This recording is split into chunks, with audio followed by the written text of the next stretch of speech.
Sebelum kita memulai ibadah kita di pagi hari ini, kita akan berdoa. Mari kita bersatu dalam doa. Tuhan, terima kasih atas berkat-Mu dari malam kemarin hingga pagi ini. Yang sebentar kami akan melaksanakan ibadah rutin setiap hari Rabu. Kiranya Engkau memberkati kami agar ibadah ini dapat berjalan dengan lancar. Terima kasih Tuhan, dalam nama Tuhan Yesus, haleluya, amin.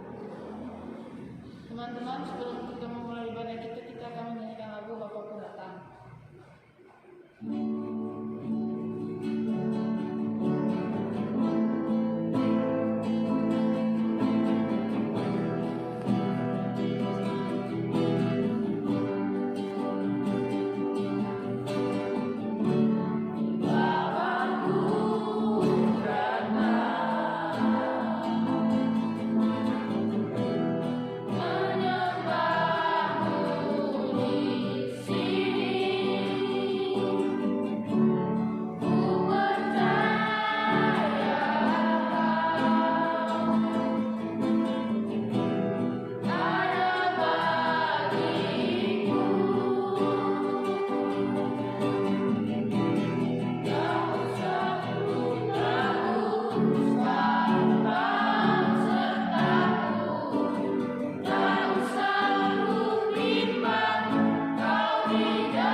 Shalom Bapak Ibu dan seluruh anak-anak yang dikasihi Tuhan Yesus Kristus.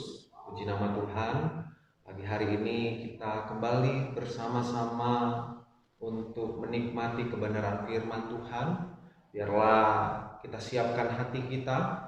Kita memohon tuntunan Roh Kudus untuk menolong kita untuk memahami apa yang Tuhan ingin ajarkan kepada setiap kita pagi hari ini. Sebelumnya mari saya ajak kita semua untuk mengambil sikap untuk berdoa. Kita bersatu di dalam doa.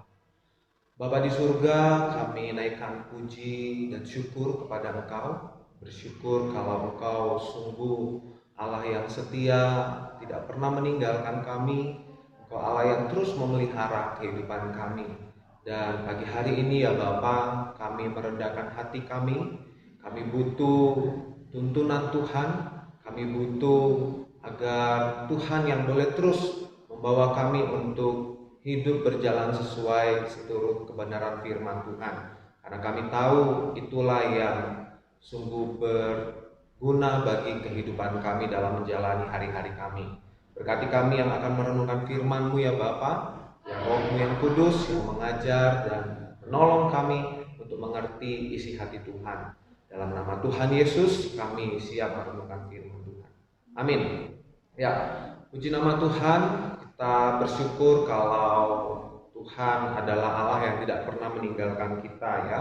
Allah yang terus memelihara kita sehingga kita ada hingga hari ini itu karena pertolongan Tuhan dan bukan karena kuat dan gagah kita.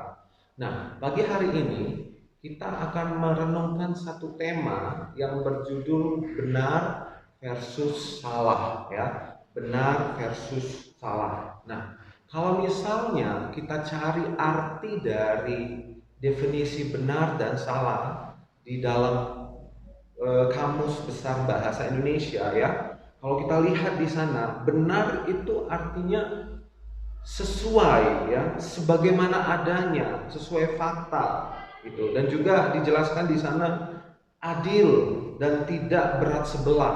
Artinya semuanya adil gitu ya. Dan juga dalam KBBI dijelaskan benar itu artinya lurus, sesuai jalur yang sudah ditetapkan dan tidak menyimpang dari ketetapan-ketetapan yang sudah ditentukan ya. Nah, sementara salah kalau kita lihat dalam KBBI itu artinya sudah jelas tidak benar, menyimpang dari ketetapan yang sudah ditetapkan, dan juga di sana dijelaskan itu khilaf ya. Khilaf itu artinya dia secara tidak sadar ataupun sadar ya, dia melakukan sesuatu yang menyimpang dari kebenaran yang seharusnya dilakukan. Dan juga dikatakan salah itu artinya cacat gitu ya, artinya ada yang berkurang seperti itu. Nah, dalam kehidupan kita sehari-hari ya, atau apa yang sedang kita kerjakan saat ini, tentunya kita memiliki harapan, kita memiliki cita-cita, kita mengharapkan ada pencapaian-pencapaian yang bisa kita gapai. Misalnya dalam dunia bekerja, tentunya kita berharap ya, bercita-cita kita dalam dunia kerja itu sukses, semakin maju, semakin berkembang. Dalam dunia pendidikan seperti anak-anak sekolah saat ini, tentu harapannya bisa menyelesaikan pendidikan dengan tepat waktu dan dengan prestasi-prestasi yang sangat baik. Itu menjadi harapan ya. Nah, namun dalam setiap apa yang ingin kita capai, yang ingin kita harapkan, itu ada aturannya ya. Tidak mudah seenaknya kehendak kita untuk bisa mencapai itu. Ada aturan-aturannya masing-masingnya. Nah, maka dari itu pada pagi hari ini ada satu bagian firman Tuhan yang juga diajarkan bagaimana kita menjalani hidup itu, mencapai sesuatu harus mengetahui, memahami aturan-aturan apa yang harus diterapkan, yang harus dilakukan. Ya, kita masuk ke dalam pembacaan kitab kita ya, dari kitab Yosua pasal 1 ayatnya yang ketiga sampai ayatnya yang ke-9 ya. Saya bacakan dari ayat yang ketiga, Yosua pasal 1 ayat 3 sampai ayat 9. Setiap tempat yang akan diinjak oleh telapak kakimu, kuberikan kepadamu seperti yang telah kujanjikan kepada Musa. Dari padang gurun dan gunung Libanon yang sebelah sana itu sampai ke sungai besar, yakni sungai Efrat, seluruh tanah orang Het, sampai ke laut besar di sebelah matahari terbenam, semuanya itu akan menjadi daerahmu. Seorang pun tidak akan dapat bertahan menghadapi engkau seumur hidupmu. Seperti aku menyertai Musa, demikianlah aku akan menyertai engkau. Aku tidak akan membiarkan engkau dan tidak akan meninggalkan engkau. Kuatkan dan teguhkanlah hatimu, sebab engkaulah yang akan memimpin bangsa ini memiliki negeri yang kujanjikan dengan bersumpah kepada nenek moyang mereka untuk diberikan kepada mereka. Hanya kuatkan dan teguhkanlah hatimu dengan sungguh-sungguh. Bertindaklah hati-hati sesuai dengan seluruh hukum yang telah diperintahkan kepadamu oleh hambaku Musa. Janganlah menyimpang ke kanan atau ke kiri, supaya engkau beruntung kemanapun engkau pergi. Janganlah engkau lupa memperkatakan kitab Taurat ini, tetapi renungkanlah itu siang dan malam, supaya engkau bertindak hati-hati sesuai dengan segala yang tertulis di dalamnya. Sebab dengan demikian perjalananmu akan berhasil dan engkau akan beruntung. Bukankah telah kuperintahkan kepadamu, kuatkan dan teguhkanlah hatimu, janganlah kecut dan tawar hati, sebab Tuhan Allahmu menyertai engkau kemanapun engkau pergi. Nah, Bapak Ibu Saudara dan segenap anak-anak yang dikasihi Tuhan Yesus, ini adalah suatu peristiwa di mana Yosua hendak mengemban satu tugas dari Tuhan menggantikan Musa. Tugasnya apa? Yaitu membawa bangsa Israel ya, yang di padang gurun ya, untuk masuk ke tanah perjanjian. Tentunya sebelum di padang gurun mereka ada di Mesir, dan dari Mesir mereka dipimpin oleh Musa untuk masuk ke tanah perjanjian. Namun kepemimpinan Musa hanya berhenti di padang gurun saja, tidak sempat masuk ke tanah perjanjian. Dan saat itulah ketika bangsa Israel masih di padang gurun, Tuhan memerintah Yosua untuk menggantikan Musa memimpin bangsa Israel masuk ke tanah perjanjian. Ya, di ayat ketiga ya dikatakan kepada Yosua, setiap tempat yang akan diinjak oleh telapak kakimu kuberikan kepadamu seperti yang telah kujanjikan kepada Musa. Sampai ayat 4 dikatakan ada janji-janji yang Tuhan berikan kepada Yosua, yaitu apa? Tanah perjanjian ya.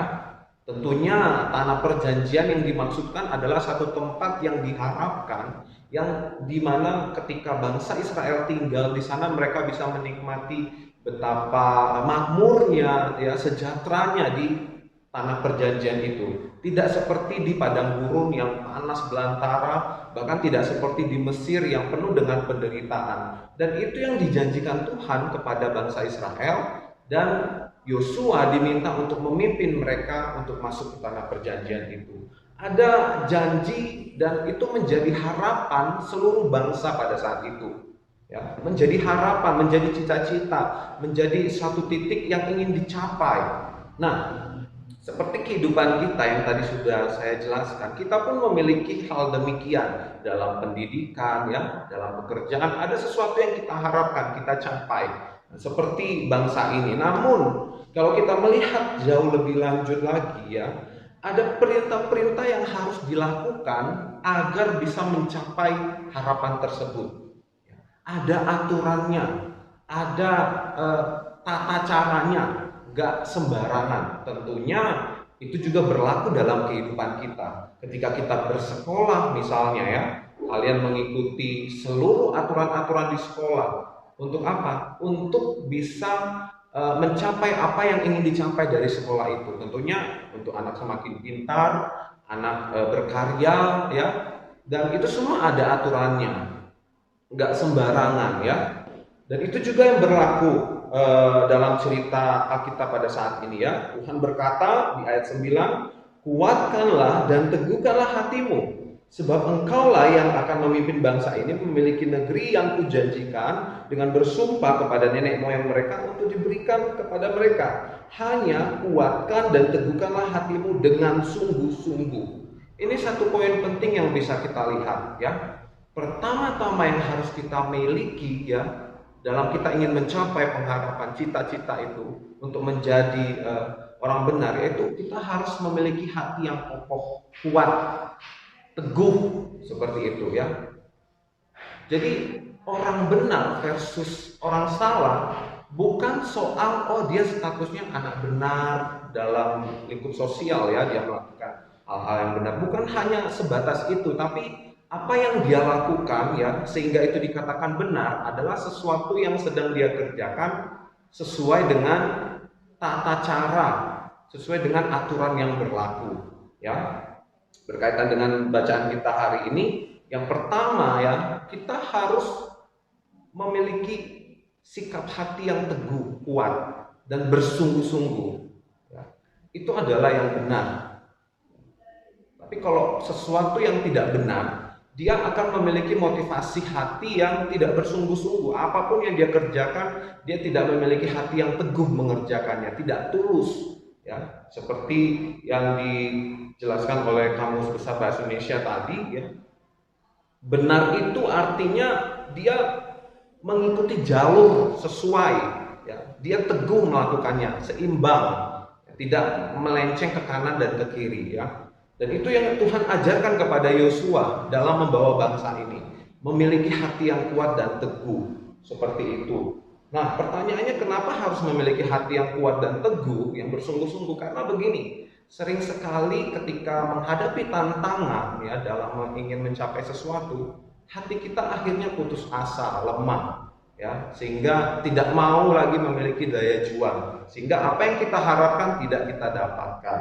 Ya, selanjutnya yang kedua, Tuhan berkata ya, ayat yang ke-7, hanya kuatkan dan teguhkanlah hatimu dengan sungguh-sungguh, bertindaklah hati-hati sesuai dengan seluruh hukum yang telah diperintahkan kepadamu oleh hambaku Musa. Janganlah menyimpang ke kanan atau ke kiri, supaya engkau beruntung kemanapun engkau pergi.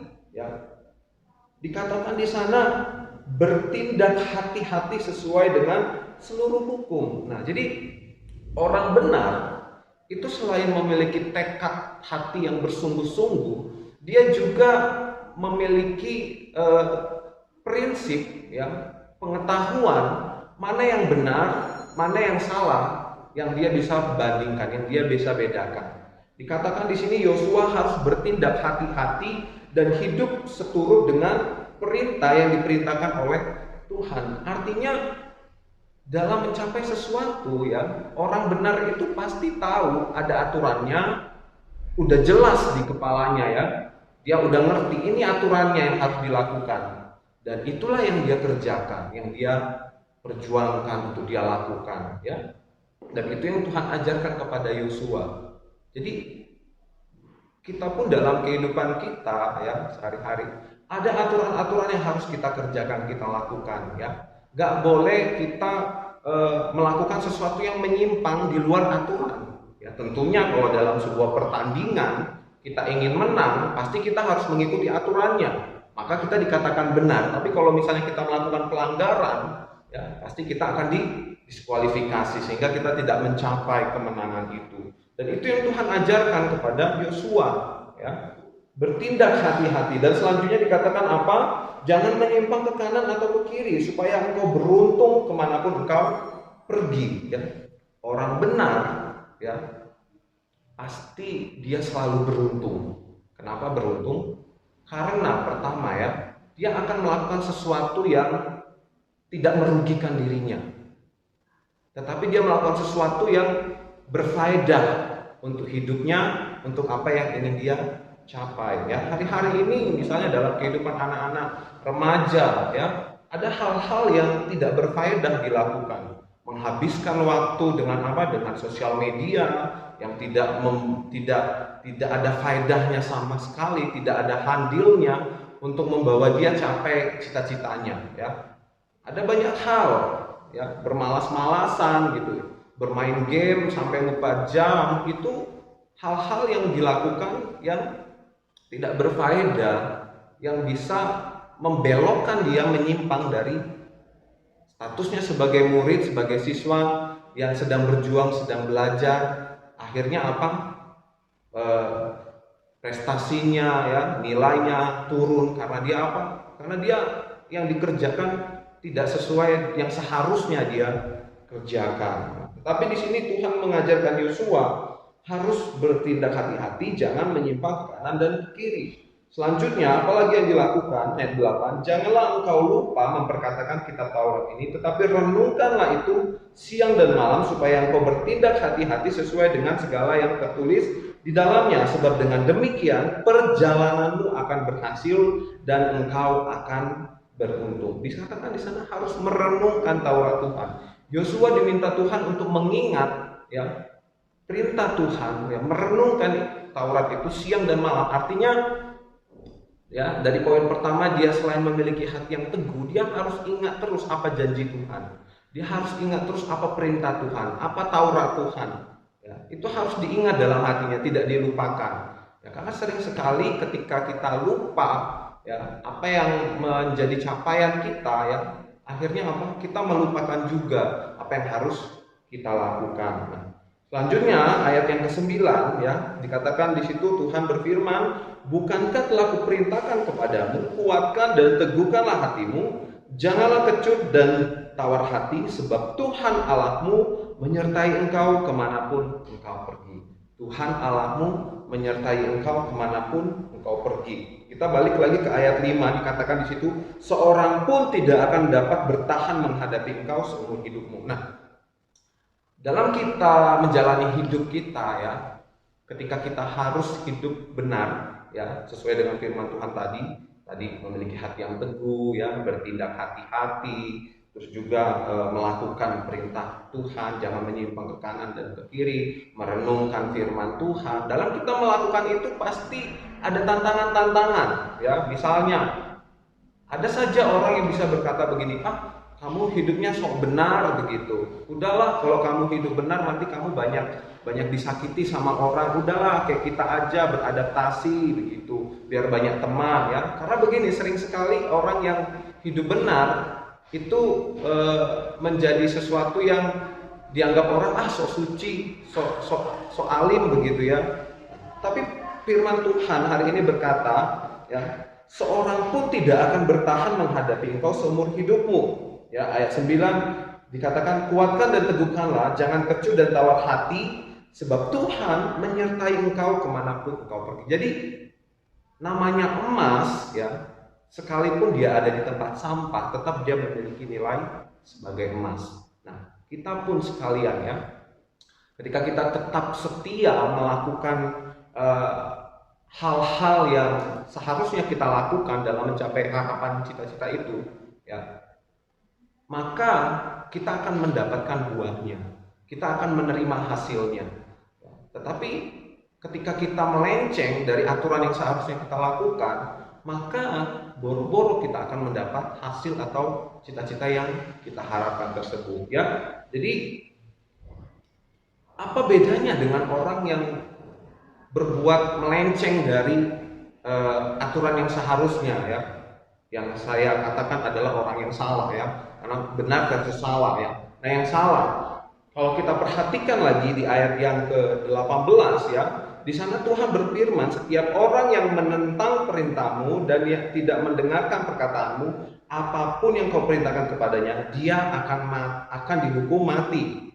Artinya kalau orang yang tidak hidup benar atau hidupnya salah tadi sudah saya jelaskan ya.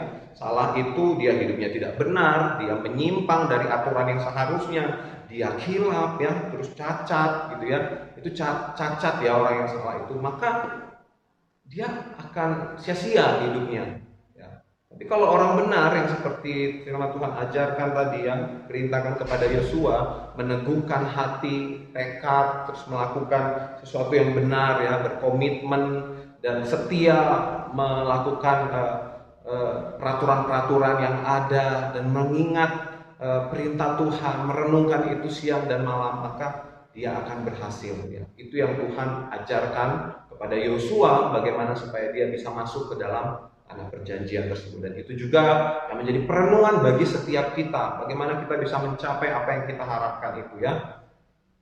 Seperti yang Tuhan ajarkan kepada Yosua, itu menjadi perenungan kita. Nah, kalau kita lihat konteks kita saat ini ya, mungkin kita sedang dalam kehidupan iman Kristen kita sedang tidak berjuang mencari satu tempat seperti bangsa Israel mencari tanah perjanjian ya. Tapi kita yang kita capai, yang kita harapkan saat ini ialah kehidupan kekal bersama Bapa di surga. Nah, kita saat ini sudah dibenarkan di dalam Kristus ya. Dalam Injil Yohanes pasal 1 ayat 12, setiap kita yang percaya itu menjadi anak-anak Allah, kita dibenarkan. Artinya kita adalah orang-orang benar yang tentunya akhir dari hidup kita adalah hidup bersama Bapa di surga ya, di kerajaan Allah yang kekal. Nah, pertanyaannya adalah selama kita hidup di dunia, untuk mencapai itu ada perjuangan yang harus kita lakukan, yaitu apa? Hidup sebagai orang benar ya. Bagaimana caranya hidup sebagai orang benar? Seperti yang Tuhan perintahkan kepada Yosua, itulah yang kita terapkan dalam kehidupan kita sehari-hari. Dan itu yang Tuhan Yesus ajarkan ya. Akulah jalan dan kebenaran dan hidup. Tidak ada seorang pun yang datang kepada Bapa kalau tidak melalui aku, dalam Injil Yohanes 14 ayat 6. Artinya kita harus hidup sesuai dengan apa yang Tuhan Yesus ajarkan, yang sesuai dengan apa yang Tuhan Yesus tuntun dalam setiap kehidupan kita, agar apa? Agar kita hidup. Jadi mari dari perenungan kita pada pagi hari ini tentang benar versus salah, kita melihat dari masing-masing ada akhir yang akan diterima sebagai konsekuensinya. Ketika hidup benar, maka kita akan berhasil. Ketika hidup salah, maka akan ada kegagalan dan kesia-siaan. Ya, biarlah kita memohon tuntunan Roh Kudus yang memimpin kita untuk kita boleh hidup seturut dengan kebenaran firman Tuhan. Amin. Mari kita bersatu di dalam doa. Bapa di surga, kami bersyukur kalau Engkau Allah yang menjanjikan sesuatu yang indah dalam kehidupan kami. Masa depan yang penuh dengan harapan dan rancangan-Mu yang membawa kami dalam kedamaian dan sukacita. Kami bersyukur ya Bapa. Namun kami tahu Tuhan ada tantangan-tantangan yang harus kami hadapi, yaitu dari diri kami atau dari lingkungan kami, untuk setia berjalan sesuai dengan tuntunan-Mu sehingga kami tidak melenceng dari apa yang Tuhan perintahkan. Tolong kami Tuhan agar kami berjalan sesuai dengan tuntunan-Mu dan kami boleh masuk dalam anak perjanjian yang sudah Engkau siapkan bagi setiap kami. Berkati segenap Bapak Ibu dan seluruh anak-anak-Mu yang mengikuti renungan ini, biarlah Tuhan yang menolong mereka untuk berjalan sesuai dengan kebenaran firman-Mu. Kami bersyukur untuk firman-Mu hari ini. Dalam nama Tuhan Yesus kami berdoa. Amin.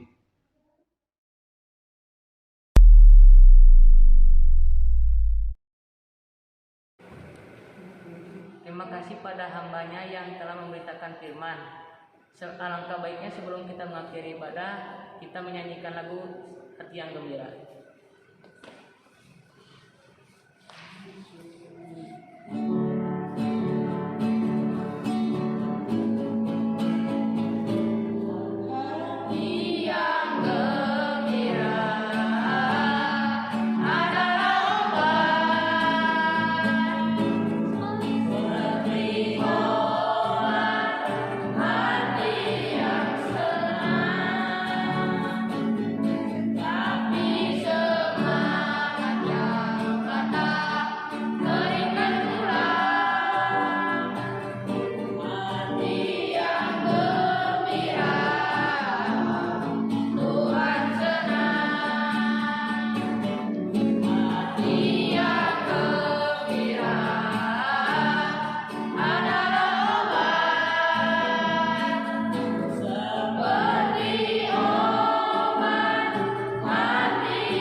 Mari kita arahkan hati kita memohonkan berkat kepada Tuhan.